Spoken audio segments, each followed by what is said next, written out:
Hello friends, Radhe Radhe. कैसे हो आप सभी? मैं दीपा आप सभी का आपके अपने चैनल दीपा मैथ्स पर आपका बहुत बहुत वेलकम करती हूँ।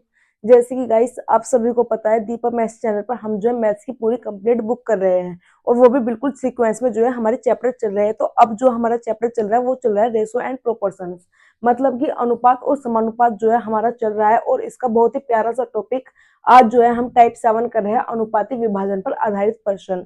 तो आज जो है आपका टाइम वेस्ट ना करते हुए चलिए फर्स्ट क्वेश्चन की तरफ बढ़ते हैं। सोनी मोनी टोनी को रेट 2400 को 2:3:5 के अनुपात में बांटा गया है। सबसे अधिक धन किसको और कितना मिला है? देखिए, सबसे अधिक धन किसको मिला है? अगर ऑप्शन में मेरे पास सबसे अधिक धन देखा जाए तो जो 5 जो है रेशो में वो सबसे अधिक है। तो 5 किसको मिला है? सोनी को मिला है 2, मोनी को मिला है 3 और टोनी को जो मिला है वो 5 मिला है। तो टोनी का जो है सबसे ज्यादा हिस्सा है।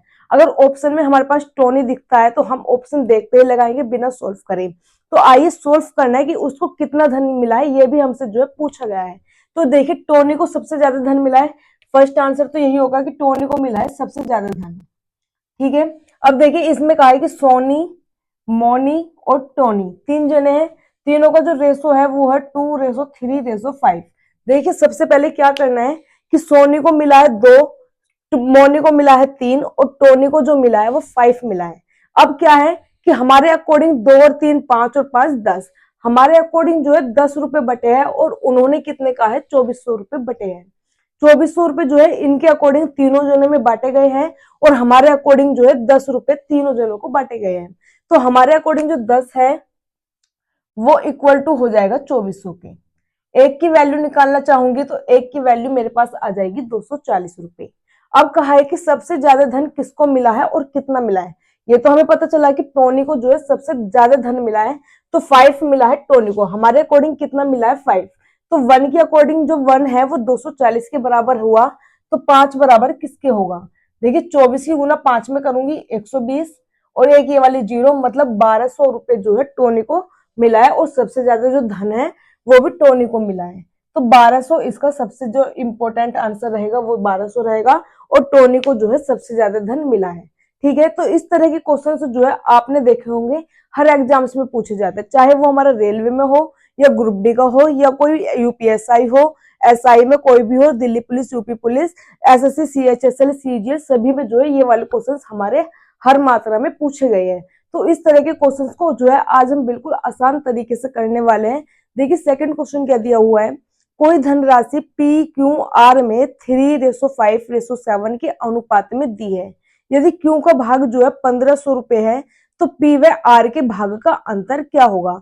देखिए, बिल्कुल सिंपल तरीके से कैसे करना है कि कोई धनराशि जो बटी हुई है वो पी और क्यू और आर में बांटी है। तो देखिए, पी क्यू आर में बटी हुई है, इनका रेशो कितना है? 3:5:7। हमारे अकॉर्डिंग पी को जो है 3 मिला है, क्यू को 5 मिला है, आर को जो है 7 मिला है। अब देखिए, इन्होंने क्या कहा है कि यदि क्यू को 1500 रुपए मिले हैं, हमारे अकॉर्डिंग क्यू को कितने मिले हैं? 5 रुपए। उन्होंने कहा है 1500 रुपए, तो 5 को जो है मैं 1500 के बराबर रख दूंगी। देखिए, 5 की वैल्यू किसके बराबर रख दी मैंने? 1500 को, क्योंकि हमारे जो अकॉर्डिंग हुआ क्यू 5 है और उन्होंने बोला है कि क्यू को जो है 1500 रुपए मिले हैं। इन्होंने हमसे क्या पूछा? पी और आर के भाग का अंतर। देखिए, पी कितना है? 3, आर कितना है? 7। तो 7 में से 3 गए 4, दोनों का अंतर कितना है? हमारे अकॉर्डिंग 4 है, उनके अकॉर्डिंग निकाल लेते हैं। देखिए, 5 के टेबल से अगर मैं कटिंग करूंगी तो ये कटेगा 300 पे। तो एक की वैल्यू हमारे पास कितनी आई? 300। जब एक की वैल्यू 300 है तो 3 चौक 1200 जो है हमारी 4 की वैल्यू रहेगी, मतलब पी और आर का जो भाग का अंतर है वो कितना रहेगा? हमारा 1200। ठीक है। नेक्स्ट क्वेश्चन देखिए, नेक्स्ट क्वेश्चन है क्वेश्चन नंबर 3 हमारा। रेट 2000 रुपए जो है पी क्यू आर में विभाजित किए गए हैं। यदि पी को क्यू का दुगना और क्यू को आर का आधा मिले तब सबकी अलग अलग राशि क्या रहेगी? लेकिन 2000 रुपए बांटने पी क्यू और आर में। इन्होंने बांटने का जो है हमें एक तरीका बताया है कि पी को जो है क्यू का दुगना मिले। पी को जो है क्यू का दुगना मिलना चाहिए। अगर मैं क्यू को 1 रुपया दूंगी तो पी को कितने दूंगी? 2 रुपए, क्योंकि पी को हमेशा क्यू से कितना मिलेगा? दुगना। आगे बोला है क्यू को आर का आधा मिले, जो Q है उसको R का आधा मिले। अगर इसे 1 मिल रहा है तो इसको देखो 2 दूंगी तो 2 का आधा कितना हुआ 1। देखिए कंडीशन देखते दोबारा से चेक करना है कि P को Q का दुगना मिले, P को Q का दुगना मिले, दुगना मिल रहा है। आगे कहा है Q को R का आधा मिले, Q को R का आधा। देखिए Q जो है R का आधा है, तो हमारी कंडीशन जो है बिल्कुल सही रखी गई है। अब हमें क्या कहना है कि सबकी अलग अलग राशि पूछी है हमसे। देखिए हमारे अकॉर्डिंग 2 रुपए इस पे गए, 1 रुपए इस पे गए, 2 रुपए इस पे गए।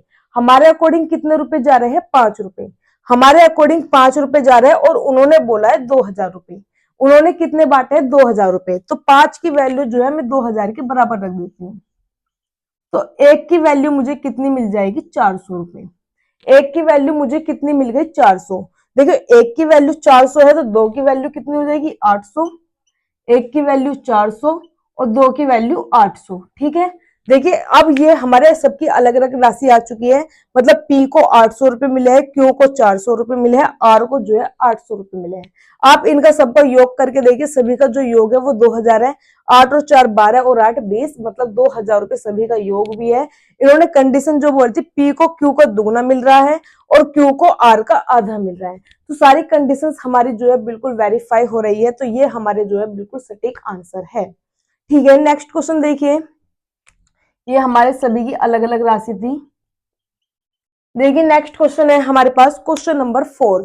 ए, बी व सी में रेट 3500 में इस प्रकार विभाजित किया गया है कि A ratio B equal to 5:4 तथा B ratio C equal to 3:2। तब B की राशि क्या होगी? देखिए A और B का रेसो हमें कितना दिया है? 5:4। बी और सी का जो रेशो दिया है वो दिया है 3:2। इस तरह का जो क्वेश्चन है, मैंने अभी कल आपको जब खंडित अनुपाती निकालना सिखा रहे थे तब बिल्कुल आसान तरीके से 3-4 तरीके से मैंने ये वाले क्वेश्चन जो है आपको सिखाए थे। तो अब जो मैंने आपको बताया था कि एक तरीके से क्वेश्चन जो है हमारा सब जगह जो है कंडीशन जो रहेगी वो अप्लाई करती है। तो देखिए वो कंडीशन कौन सी बताई थी कि हमेशा ये जो बी है या जो भी यहाँ पे हमारा वेरिएबल होता है वही वेरिएबल हमारा यहाँ होना चाहिए। क्लोज में जो है हमारे यहाँ पे दोनों सेम होने चाहिए। हमारे यहाँ पर सेम है, लेकिन हमारे यहाँ पे ये चीज सेम नहीं है। यहाँ पे b की वैल्यू कितनी है? 4। यहाँ पे b की वैल्यू कितनी है? 3। लेकिन यहाँ हमारी कैसी है? सेम है। तो हमें a ratio b ratio c कैसे निकालना था? मैंने आप सभी को बताया था कि इसमें जो है हम उल्टा n बना देते हैं। ये बन गया हमारा उल्टा n। देखिए सबसे पहले इन दोनों की मल्टीप्लाई करेंगे, 5 3 जा 15। फिर इनकी मल्टीप्लाई होगी 4 3 जा 12 और 4 2 जा 8। अगर हमारे यहाँ पे कटिंग किसी भी एक नंबर से पॉसिबल है तो कटिंग करनी है, अदरवाइज हमें यहाँ पे जो है कटिंग नहीं करनी है। तो हमारे यहाँ पे जो है कटिंग पॉसिबल नहीं है। मतलब a की वैल्यू कितनी है? 15, b की वैल्यू है 12 और c की वैल्यू है 8। ठीक है, सभी की वैल्यू जो है हमने निकाल ली है। देखिए हमारे अकॉर्डिंग कितने रुपए बटे जाएंगे? 12 और 8 20, 20 और 15 35। हमारे अकॉर्डिंग जो है इन तीनों में 35 रुपए बांटे गए हैं और उन्होंने बोला है 3500 रुपए। तो हमारे अकॉर्डिंग जो 35 है वो 35 बराबर हो गया 3500 रुपए के। ठीक है, हमसे किसकी राशि पूछिए? बी की राशि पूछिए। हमारे अकॉर्डिंग बी की राशि कितनी है? 12। तो 12 की जो है हम वैल्यू निकाल लेंगे। यहाँ से 1 की वैल्यू निकालूंगी तो 100, 100 की मल्टीप्लाई 12 में करूंगी तो 1200 जो है हमारा इसका आंसर आ जाएगा। ठीक है, नेक्स्ट क्वेश्चन देखिए। नेक्स्ट क्वेश्चन है हमारा क्वेश्चन नंबर 5। यदि रेट 177 को 1/2, 2/3 और 4/5 के अनुपात में 3 भागों में बांटा गया है, तब हमारा इसमें दूसरा भाग क्या होगा? देखिए 3 भागों में कौन कौन से हैं हमारे भाग? 1/2, 2/3 और 4/5। जब भी हमारा अपोन में हो, जब भी हमारे जो है अपोन में बांटे जाए तो इन वाले क्वेश्चन को जो है हम दो तरीके से सोल्व कर सकते हैं। इन क्वेश्चंस को जो है हम दो तरीके से सोल्व कर सकते हैं।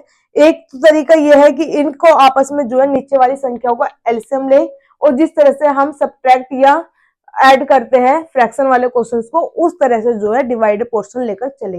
एक तरीका तो हमारा इसमें वो है। दूसरा तरीका उससे भी सिंपल क्या है कि हमें इस वाले का अनुपात अगर निकालना है, हमें आगे वाली संख्या का अनुपात निकालना है, तो इस वाले को हम ढक देंगे। नीचे कितना लिखा है? 3 और 5। 3 5 जा 15, 15 की ऊपर वाले नंबर में मल्टीप्लाई करेंगे, 15 1 जा 15। तो कितना आ गया हमारे पास 15। अब हमारे पास इस वालों का रेशो निकालना है, तो इस वाले नंबर्स को जो है हम इसमें ढक देंगे। ये वाला नंबर हमने ढका, और ये 2 और 5, 2 5 जा 10, 10 के ऊपर वाले नंबर में मल्टीप्लाई 10, 10 2 जा 20। अब आगे जो है हमारा थर्ड वाले पोर्शन का जो हम निकालेंगे रेशो, तो इस वाले को हम ढक देंगे। नीचे वाली संख्या 2 3 जा 6, 6 4 जा 24। तो यहाँ पे जो है हमारे पास कितना आ चुका है 24। एक नंबर से अभी भी जो है ये हमारे डिवाइड नहीं हो रहे हैं, तो हम इनको डिवाइड नहीं करने वाले। अब देखिए इसमें कितना है, ऐड करेंगे 20 और 24 कितना हुआ 44, 49, 59। तो 59 इक्वल टू कितना हो जाएगा हमारे पास 177, क्योंकि हमारे अकॉर्डिंग कितने रुपए बांटे गए हैं 59 रुपए बांटे गए हैं, और उन्होंने बोला है 177 जो है इन तीनों में बांटे गए हैं। तो हमारे अकॉर्डिंग 59 है, उनके अकॉर्डिंग 177 है, दोनों जो है मैंने इसमें इक्वल रख दिया है। हमसे क्या पूछा, दूसरे वाला भाग क्या रहेगा। दूसरे वाला भाग हमारे अकॉर्डिंग कितना है 20, तो 20 की जो है हमें वैल्यू निकालनी है। देखिए 20 की वैल्यू निकालनी है हमें, यहाँ से 1 की वैल्यू निकालूंगी, ये 3 टाइम्स जो है हमारा जाएगा। 20 की मल्टीप्लाई 3 में करूंगी 60 जो है हमारा इसका बिल्कुल सीधा सीधा सिंपल सा जो है आंसर आ जाएगा। ठीक है, नेक्स्ट क्वेश्चन देखिए। नेक्स्ट क्वेश्चन है हमारे पास क्वेश्चन नंबर 6। रेट 960 के लाभ को ए व बी में 1/3 रेशो 1/5 के अनुपात में बांटा गया है। इनके लाभों का जो है अंतर बताना है। देखिए इसमें जो 960 रुपए का लाभ हुआ है वो ए और बी में बांटा गया है। ए और बी में जो रेशो बांटा गया है वो बांटा गया है 1/3 और 1/5 के रेशो में। जैसे कि अभी हमने यहाँ पे किया था, वहां पे हमारे जो थे 3 नंबर थे, तो हमने जो है ढक करके कर दिया था। लेकिन इसमें जो है हम क्या कर देंगे, क्रॉस मल्टीप्लाई कर देंगे। देखिए नीचे 5 है, यहाँ 1 है, 5 1 जा 5। क्योंकि मैंने यहाँ पे क्या किया था कि हमारे पास 3 नंबर थे, इस नंबर को हमने ढका था और इन दोनों के नंबर की मल्टीप्लाई करके ऊपर मल्टीप्लाई की थी। तो अब देखिए अगर मैं इस वाले को भी ढकती हूँ तो 5 नीचे है, नीचे और कुछ नंबर नहीं है, तो 5 की मल्टीप्लाई 1 में करूंगी, 5 1 जा 5। ऐसे इधर से 3 की मल्टीप्लाई 1 में करूंगी 3। तो हमारा इसमें हम ये भी बोल सकते हैं कि हम डायरेक्ट जो है क्रॉस मल्टीप्लाई कर देते हैं। अब देखिए हमारा जो रेशो आया है वो आया है 5:3, मतलब ए को जो है 5 रुपए मिले हैं और बी को जो है 3 रुपए मिले हैं। हमारे अकॉर्डिंग दोनों को कितने रुपए मिल गए हैं, 8 रुपए। हमारे अकॉर्डिंग दोनों को 8 मिले हैं और उन्होंने बोला है 960 रुपए जो है दोनों जनों में विभाजित किए हैं। तो देखिए हमारे अकॉर्डिंग 8 रुपए है और उन्होंने 960 बोला है। एक की वैल्यू में निकालती हूं तो एक की वैल्यू आ गई मेरे पास 120। इनके लाभों का अंतर बताइए। इसको 5 का लाभ हुआ, इसको 3 का, दोनों का लाभ का अंतर हुआ है। अंतर मतलब होता है इसको सब्ट्रैक्ट करना है। तो 5 में से 3 गई, कितना बच जाएगा 2। 2 की जो है वैल्यू हम सीधा सीधा निकालेंगे। जब एक की वैल्यू 120 है तो 120 की 2 में मल्टीप्लाई करूंगी, 240 जो है 2 की वैल्यू रहेगी। तो ये हमारा 240 इन दोनों के लाभों का अंतर रहने वाला है। नेक्स्ट क्वेश्चन है क्वेश्चन नंबर 7। हमें दे रखा है इसमें 9,36,000 के लाभ को 2:3:5 के अनुपात में ए बी व सी में बांटा गया है। इसमें सी का लाभ क्या होगा। देखिए जो हमारे ये लाभ बांटा गया है 3 भागों में गया है, ए बी सी में। तो ए को ए बी सी में है, मतलब A:B:C। ए को 2 रुपए मिला है, बी को 3 रुपए, सी को 5 रुपए। हम ये बोल सकते हैं कि हमारे अकॉर्डिंग तीनों में कितने रुपए गए हैं, 5 रुपए। वो सॉरी 10 रुपए, 2 और 3 5, 5 और 5 10। हमारे अकॉर्डिंग तीनों में जो गए हैं 10 रुपए गए हैं और इन्होंने बोला है 936,000। ठीक है, हमसे क्या पूछा है, इसमें सी का लाभ बताइए। हमारे अकॉर्डिंग सी का लाभ कितना है 5। तो 5 की जो है हमसे वैल्यू इसमें निकलवाई है। तो देखिए इसमें हमारी 5 की वैल्यू, देखो 10 की वैल्यू अगर ये है, हम डायरेक्ट भी कैसे कर सकते हैं कि 10 की वैल्यू अगर ये है, 5 की वैल्यू हमसे पूछी है, तो सीधा आंसर जो हो जाएगा उसका आधा हो जाएगा। क्योंकि 10 का आधा है 5, तो यहाँ भी क्या हो जाएगा, डायरेक्ट इसका आधा कर देंगे।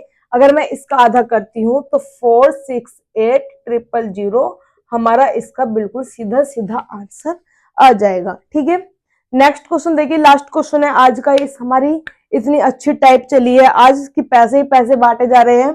देखिए कोई धनराशि ए बी व सी के बीच में 5:6:9 के अनुपात में विभाजित की गई है।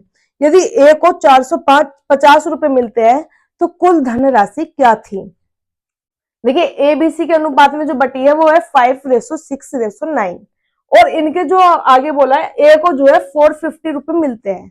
देखिए हमारे अकॉर्डिंग एबीसी का अनुपात है ये एबीसी में इस वाले रेशो में बांटा गया है, तो हमारे अकॉर्डिंग ए को कितना रुपए मिले हैं 5 रुपए और इन्होंने बोला है 450 रुपए, तो 5 की वैल्यू किसके बराबर रख दूंगी मैं 450 के। कुल राशि पूछिए, हमारे अकॉर्डिंग कुल राशि कितनी है 5 और 6 11, 11 और 9 20।